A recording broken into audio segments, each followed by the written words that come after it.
Hi everybody and welcome back to another short video. Let me ask you a simple question. Do you believe that diversity is our strength? The Mayor of London, Sadiq Khan, definitely does. He's on record, actually in the aftermath of a terror attack, stating that our strength is our diversity. Or so he says. But do the facts back up this claim that he makes?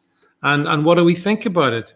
So with that in mind, let me put up and add this story to the stream. And it concerns the conviction of this chap here, Sahab Abu, who's been convicted of planning an Islamic State-inspired sword attack. And you can see him here in all his glory on the left-hand side of the screen with his baseball hat on. He's got his iPhone.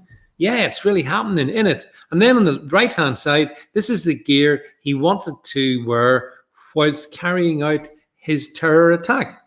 I have to say, from a fashion point of view, I don't really think it works. I think the colors clash, but whatever. Sahab was pretty keen to go ahead and cause a bit of additional carnage in London. Now, the good news is that he was found guilty by a jury and of preparing an act of terrorism, and he's going to be sentenced next month. His brother managed to be acquitted. However, Sahab, you got to say, he really put his effort into this preparations. You know, he bought himself a sword, a knife, balaclavas, fingerless gloves, and a combat jet vest. And actually, he paid even a bit extra to have the sword sharpened. Well, you can't say he didn't put the effort in.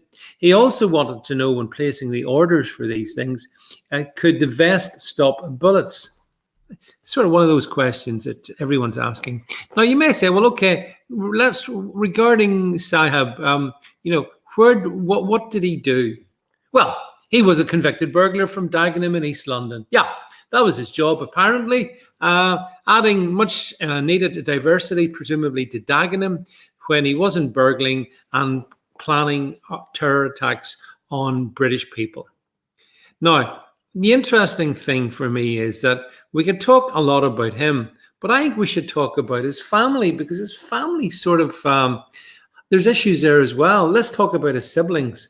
Two of his younger half-brothers went to Syria in 2015 to join Islamic State and are believed to have been killed in the fighting. In 2018, another of his half-brothers and his half-sister were jailed for terror offences, including sharing Islamic State material. 2018, another half-sister was stopped trying to leave the UK with several kids using another person's identification documents. I wonder where she was going. Maybe she was a pal of Shamima Begum's. And the youngest half-brother, a teenager, was also in a chat group in which Sahab discussed violent extremist beliefs. He said, and this is one of the awful things that he was talking about in these groups. We need a 9/11 2.0. Well, with all due respect to him, I'm not sure he actually had the wherewithal to carry that out, but he could have caused a lot of damage. And here's some of his lovely family relatives, as you see, some of whom are in prison. Others have fled to Syria.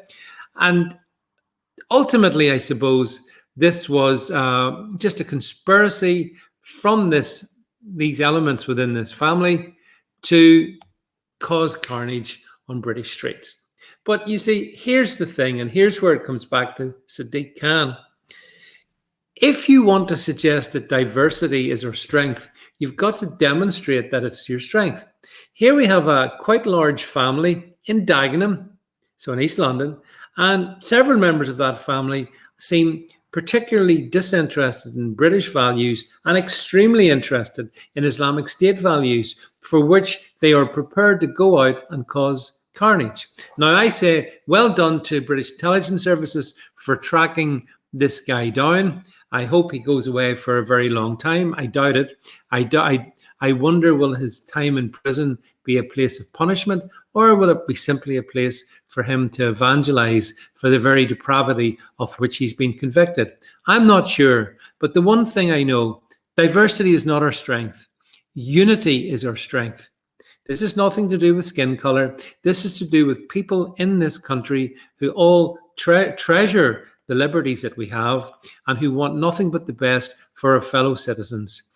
Clearly, if we bring in diverse groups who don't share those values, we have a problem. And trust me in this one, folks, we really do have a very, very big problem.